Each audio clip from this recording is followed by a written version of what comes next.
Nobody can predict the future, especially during these trying times.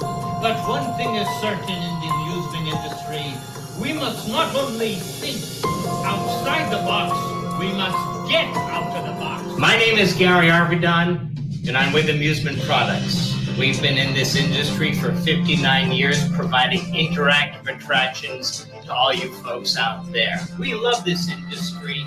We stand behind our products 100%.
Welcome to the Amusement 360 event presented by Creative Works.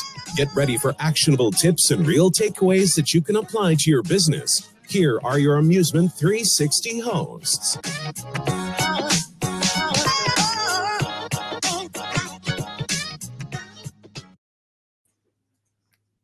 Hey, Amusement 360 attendees, welcome back for the final stage session of the day here at Amusement 360, where we're providing you the tools, tips, and resources in order to improve your business, set yourself up for success today, this year, and long into the future. My name is Danny Gruning. I'm the Vice President of Marketing here at Creative Works, and I'm joined by... My name is Armando Lanuti. I'm the president of Creative Works, and I just, again, want to really thank everybody for joining us for these last 2 days so far. I think we've had some amazing content. Speakers, some operators giving you, the people that are down in the trenches, just like you, operating their business in this industry, giving you their real-time feedback of how they've made things work. And I just can't thank everybody so far enough for joining us on this journey and being a part of 360 this year again. I absolutely agree with that. And so today in this session, what we want to talk about with you is how leadership is hard and what is the cost of doing nothing right now and into the future. And for us, we are constantly consuming new information. We're reading business books, we're joining masterminds, we're networking, we're reading articles, watching videos. Everyone on our team has very actively over the past several years found ways to expand our knowledge and the tools that we have in our tool belt.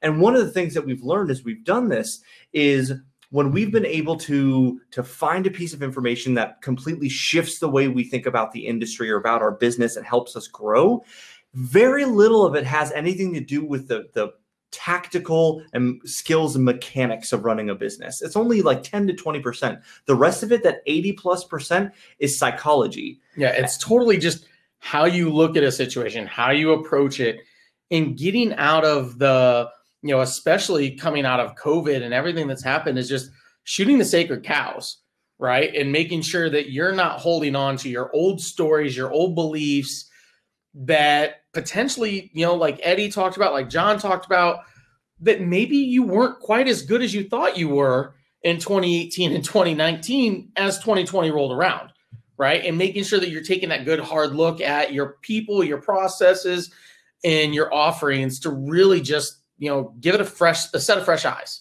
Yeah, and so some of the things that we're going to talk about in this session are things that have served us, that we've learned over time, that have been able to improve us as managers or leaders, as business thinkers, whatever the case may be. And for us, if you take even just one nugget away that can shift your mindset and the way that you think about your own business, I view this as an absolute success.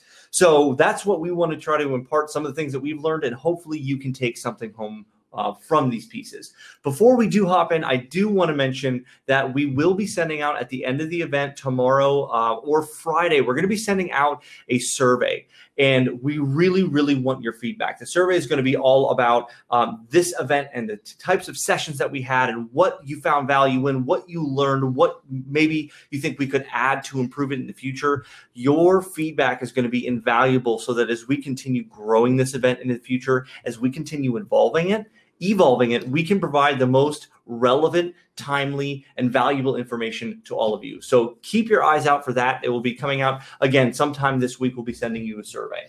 And one other thing I'd like to talk about is, as we get ready to go through some of these ideas and topics and things that we have found important to us, we have grown quite a bit over the last 4 or 5 years.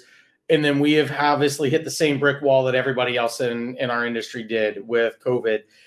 And these are just some of the tactics, some of the things that we believe that by taking and adding our own nuance, right? Because we all operate our businesses a little bit differently. I never recommend saying, hey, take this book, this idea, you got to follow this plan 100%, because it's not going to work that way. You have to take it, you got to make it your own. But by doing that and by being this just massive consumer of knowledge and trying to take these pieces, like that's what's going to set your foundation up for the future, right? That's what I believe has allowed us to come through to the other side. That's what, thinking differently is what has allowed many of you as operators to come out of this and still be standing, having fought through everything that we've been through. And again, that's the whole point of this year's conference and our motto, right? It's going all in. It is, okay, I've made it through this part. I can see the horizon line now. Now is not the time to give up by any means at all. And so let me go ahead and share my screen here so we can bring up some of the pieces that we want to talk about. And one of the first things that I wanted to bring up is the idea of defense versus offense. So much of what happened in 2020 with the pandemic, and a lot of us were forced to shut down, or we had to become kind of turtle up a little bit. We had to be very conservative, and we had to conserve cash and just play that defensive game to just get to the other side of things. Yep.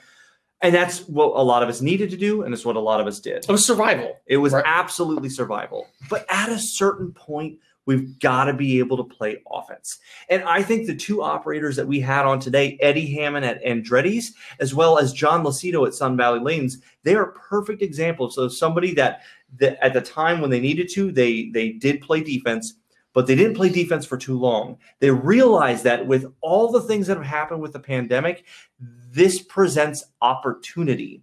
And they knew that if they were able to go on the offense and set up a strategy, that they could capitalize on that opportunity, capture more of the market, and set themselves up for sustained and long-term success. Well, and I think, when we say this defense and versus offense, obviously it's got a sports connotation, right? And we like to teach oftentimes by drawing comparisons and analogies. And, as somebody, for example, that is, we're from Indianapolis and I'm a big football and Colts fan, right? We are known for a long time of having the Tampa 2 defense that is, bend but don't break, right? But it's also one of those things where, as all of you for your football teams, you've heard that term prevent defense. We've all seen that unfold on the football field where a team gets a lead. It's, third quarter, maybe that lead was a little bit early. They start playing prevent defense too early versus keeping their foot, on the gas. And then all of a sudden they've given the game away, right?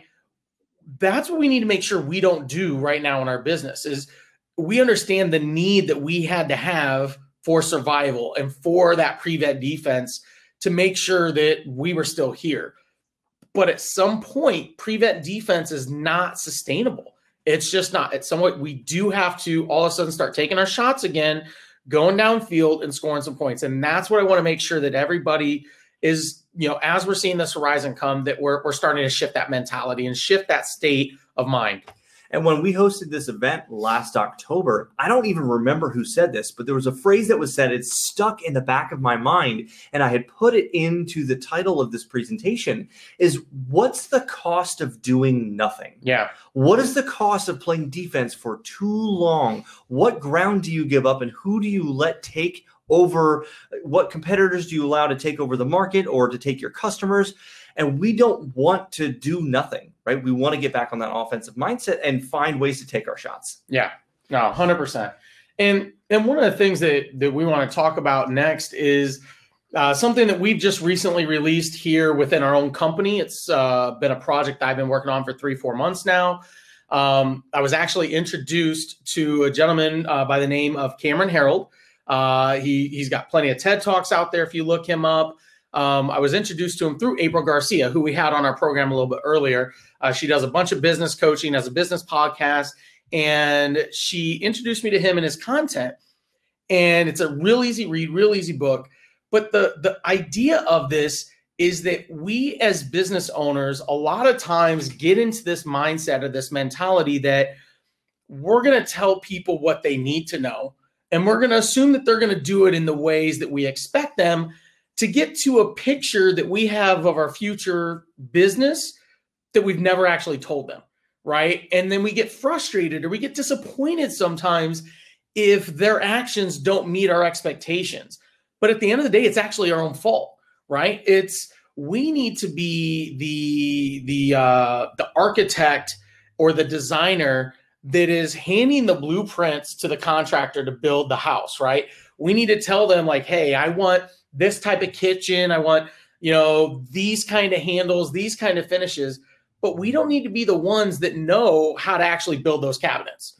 We don't need to be the ones that know how to put in that plumbing, but we need to tell them and we need to paint that picture of what success looks like for our business 3 to 4 years down the line. And that's the idea of the Vivid Vision.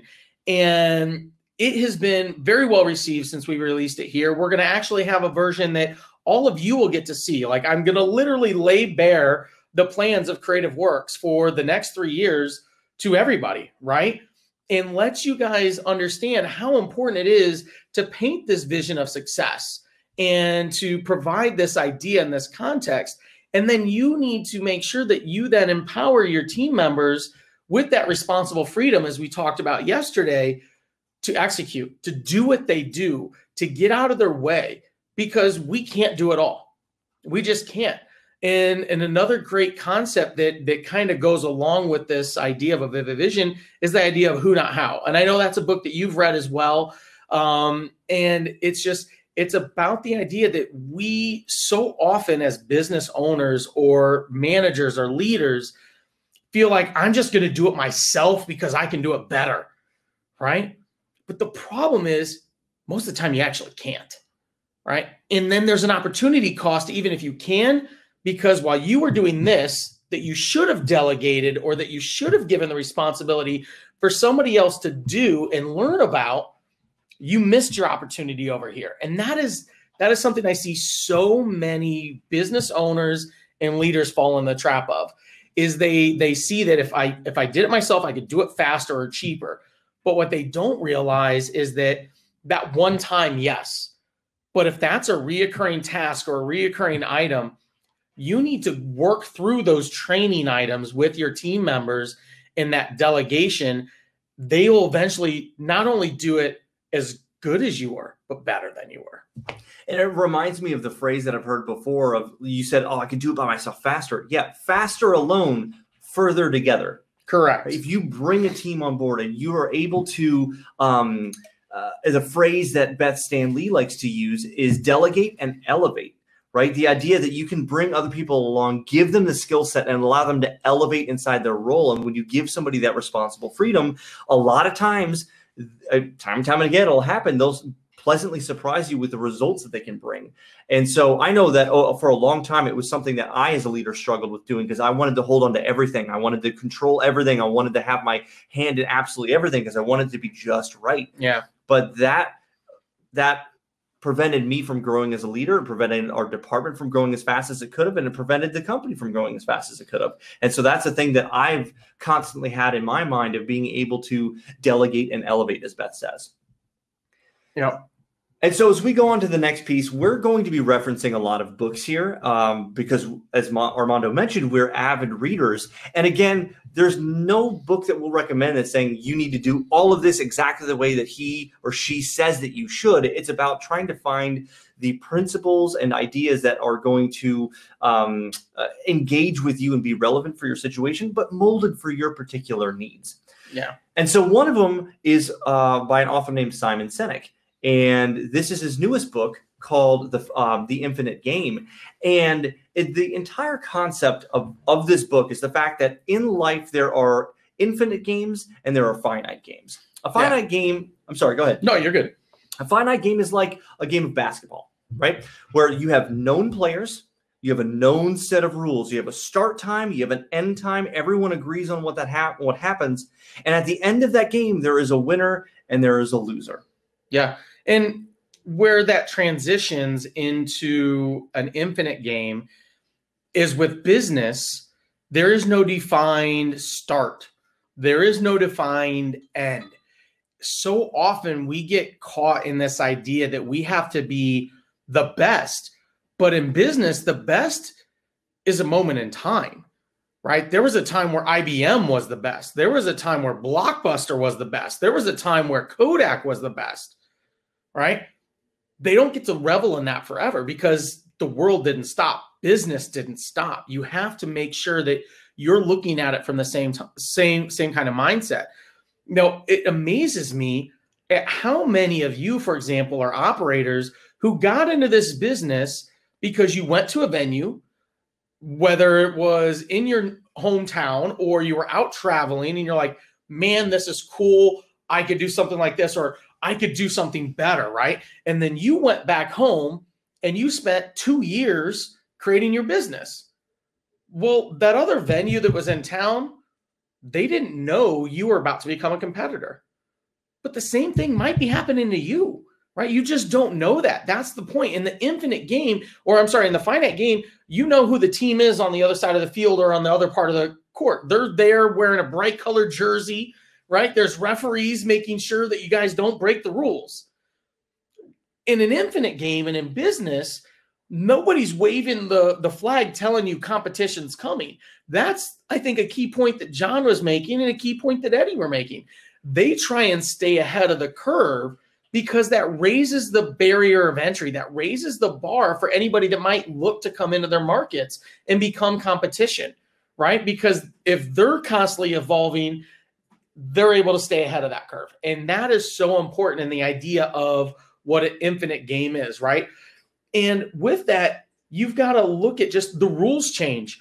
The rules changed for everybody when COVID happened, right? There was no, unless you're going back 100 years to the Spanish flu, there was no rule for any of us that said, hey, expect to get shut down for 2 weeks and have it turn into a year, right? If I'm in California or if I'm in New York.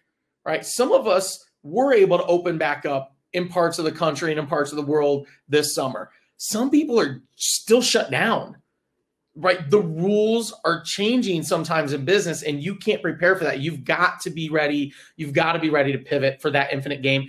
You need, what is it called? It's existential flexibility. Right. That is the key that you need. And one of the things that Simon Sinek talks about is to have that existential flexibility, you got to have these 5 key components. And I'll let you, kind of start off with that. Well, I actually wanted to tie this back to one thing that we talked about earlier before we get into talking about the 5 keys, is that you mentioned the word best. We want to be the best. At this point, IBM was the best and Blockbuster was the best. But if we tie this back to the idea of vivid vision, the word best is vague. Yeah. The word best should not be in your vocabulary unless you can define exactly what best means. It's like the whole idea of people saying the economy is good and the economy is bad based upon what statistic. You could have a very different definition of what a good economy means than I do. It's about really identifying what does the best mean to you. How many customers are you going to have? How many memories are they going to make? What's the per capita spend when they come into your door? All of these things matter when you try to define what best is going to be. And so when we talk about the existential flexibility and how to play the infinite game, because like you had mentioned, there's no end to this. There's no winning the Super Bowl in business. You kick back and the season's over. Well, the whole point is to wake up tomorrow and still play. Yeah. Right. That's the point of the infinite game. That's the point that we've tried to drive home to all of you, is that you have fought so hard. You are still in the game, right? No matter how bad life gets, how frustrated you are at the end of the day, right? I can't remember who I heard this from, but you got to remember every day when you start the next day and you're ready to tackle it again, you got to realize that for every bad day you have, you're batting 1,000 at waking up tomorrow and taking on the next day, right? You are batting 1,000. In most sports, like that's unheard of.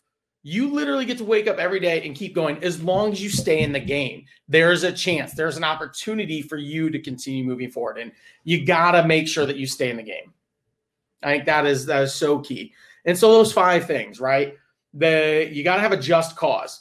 That's what keeps you in the game. That's part of that vivid vision. That's part of Simon Sinek going back to the idea of start with why. Why are you doing what you're doing? And so many people with that think I'm doing it for money, or maybe they look on the outside and they think that they're doing it for money.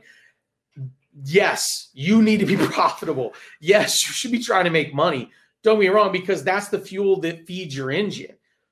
But if that's your why, you already lost. That's why Blockbuster lost, right? That's why Kodak lost. They became a slave to the monetary gain as their why and lost their way from the ingenuity and the agile nature that they had, right? Our why is about making powerful memories and emotions as a company. Part of that why goes beyond not just the attractions we make, but the reason I'm in this business. A couple of times it's been alluded to that, Danny or Russ or Nick have worked for me in the past.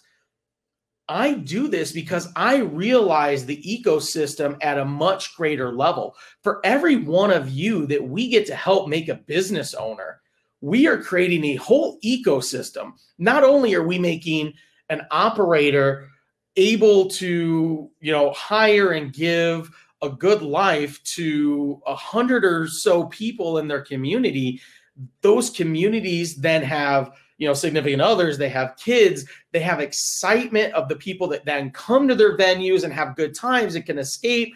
Like, we literally are creating that whole ecosystem, right? It's like Horton Has a Who, where like it's the whole world that's on the fleck of that, plant, right? It's the same kind of a concept. Every time we get to help an entertainment venue open, that's a part of why we do what we do and why I am so, just passionate about our industry. Right. And that just causes, what is that for you in your business? And if you can create that kind of passion, your team will go to the mat when COVID happens, right? When that existential crisis comes up, they're going to go to the mat for you. They're going to fight for you.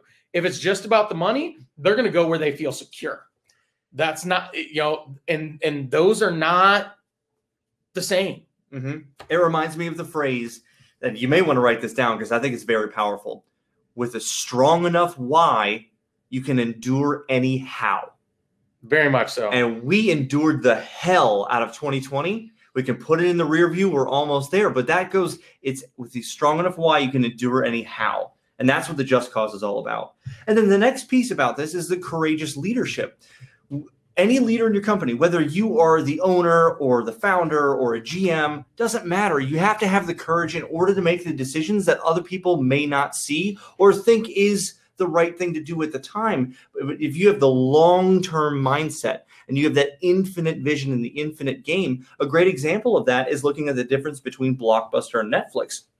Blockbuster had the opportunity to buy Netflix. Netflix came in and said, hey, we have this platform. We want to sell it to you. Yeah, it wasn't just the opportunity to buy. Like Netflix was like, here, take me, right? Yeah. And Blockbuster said no, because it was, I don't know, like 20% of their revenue came from late fees. They were so attached to that immediate revenue right in front of them of we love the late fees, and were completely blind to the long-term vision of what Netflix could become. And now Blockbusters are completely gone, and they had the opportunity to be that. Well, and then if we go down that path of Netflix, Netflix has had to pivot, right? When Netflix started, it was a DVD rental service because that was that core feeling, and they were sick of the rental fees and wanted to go down that path. Then they had to shift their perspective into streaming, right? And taking that content online. And now that's not actually even their business model. Their business model is content creation, right? And so they have had to pivot and keep this existential flexibility based on their why and their just cause throughout this whole process, and have that courageous leadership to make those pivots and make those changes. And that also, that courageous leadership and creating that just cause allows you to create trusting teams. That's that third key piece there, where you've created an environment where people just, they feel safe and they feel like they can do their best. And that you've given them, again, that key buzz term that we use is responsible freedom, right? We've given them the playground. We've said, go play. We've not said how they have to play. We've not said what they have to play. We've given them some boundaries, but beyond that, it's theirs to do what they need to. And then the fourth item is a worthy rival, right? Yeah. You run your fastest race when you're running against somebody else, right? And it's really easy to paint competitors with a broad brush of, oh, well, they're terrible and we're better than them because this, and this. But if you really look at it, I guarantee you, if you look at the competition that is in your market, there's at least one, if not more, things that every competitor is doing better than you that you can learn from and find ways to adapt that and improve your own business. It's the idea of iron sharpens iron, right? Yeah, you got to take the ego out of it. Yeah, take the ego out of it. Because, of course, we all want to say, well, this is my business. This is my baby. It's better than everybody else. But we have to look at it with realistic and fresh eyes and understand where we can improve. Yeah, wholeheartedly. And then that last fifth point is something we've touched on. It's just you have to have that existential flexibility, right? When your business model is challenged, are you willing to blow up your business to advance your just cause? You know, a great example of this is Steve Jobs, right? And everybody loves to talk about Apple and everything that it's done with an iPhone and with an iPad and technology today. But you've got to go back to when they were making their original Macs and their original graphical user interfaces that they created. That was a complete pivot. That was an existential flexibility moment where they toured Xerox. They saw this idea, this concept, and he was like, we got to change. This is the future of us. This is the future of our company. And his board and the other people, they didn't want to hear it. They're like, dude, that's going to cost us millions. We're so far down this road. You can't change that now. And his favorite quote is, right, it's better we should blow it up than somebody else, right? If we go down this path knowing that the future's this path, because we feel like we're pot committed, so to speak, we're literally, we're going down a path where we know that it's got an end that we're not going to survive. We've lost the infinite game if we continue down this path and don't make a change. And you just can't do that. You've got to be willing to make those changes. Just like John Lascito did with his business. If he only defined his business as I'm bowling, that's what I am and what I do, he never would have gone through with that expansion. But he realized he's in the experience and memory business, and he wanted to find ways that he could deliver that to a new audience.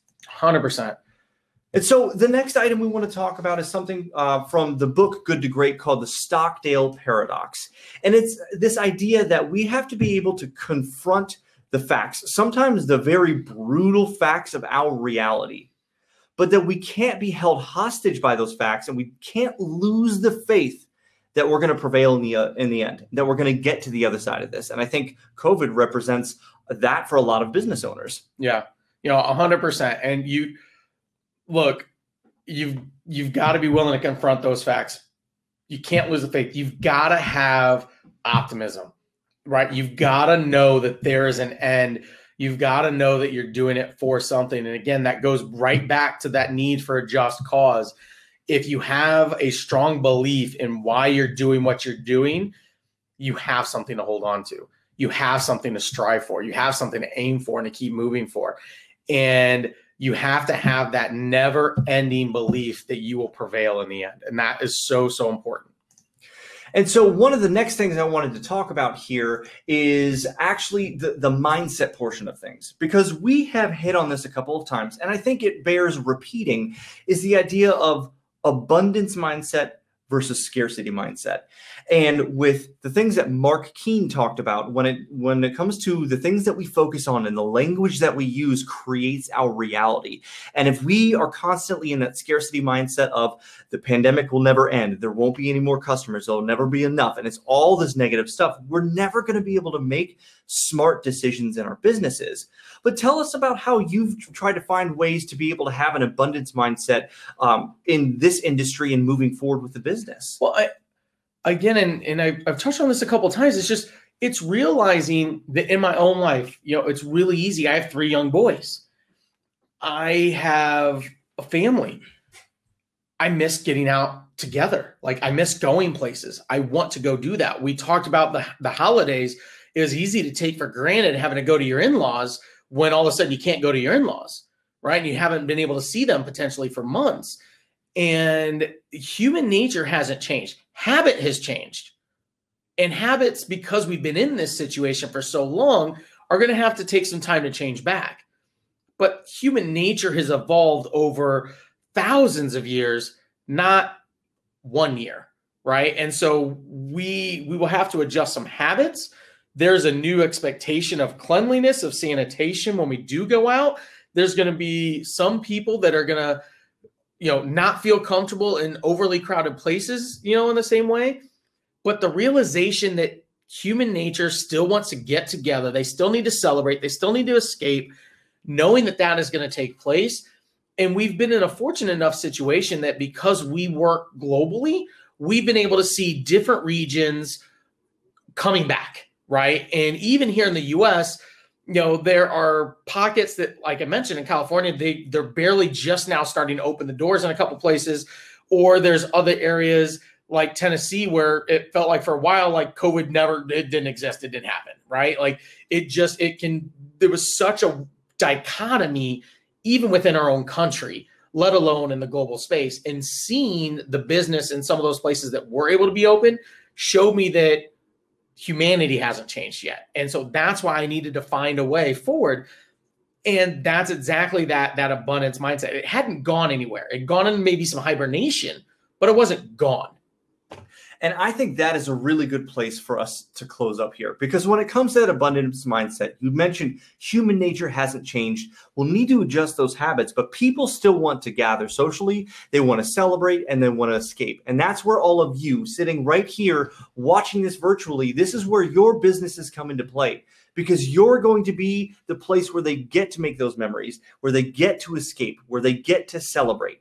And that's why this event for us is so important, and why we wanted to continually say all in, all in, all in, because we're almost there. Yeah. It's about to happen if it hasn't already, because for some of you, like Eddie Hammond and John, it has. They've returned to these amazing numbers. It's just around the corner. I just can't wait to get there and to allow all of you to be able to spread those smiles and memories and joy throughout your community, and to be able to continue making a difference. And once again, just thank you everybody for joining us for the last 2 days. Please take some time, go to the booths, check out all of our partners, get a chance to have some conversations with them. Come back tomorrow morning. We've got some great content in the morning, and we're really just so excited for our industry and where things are going.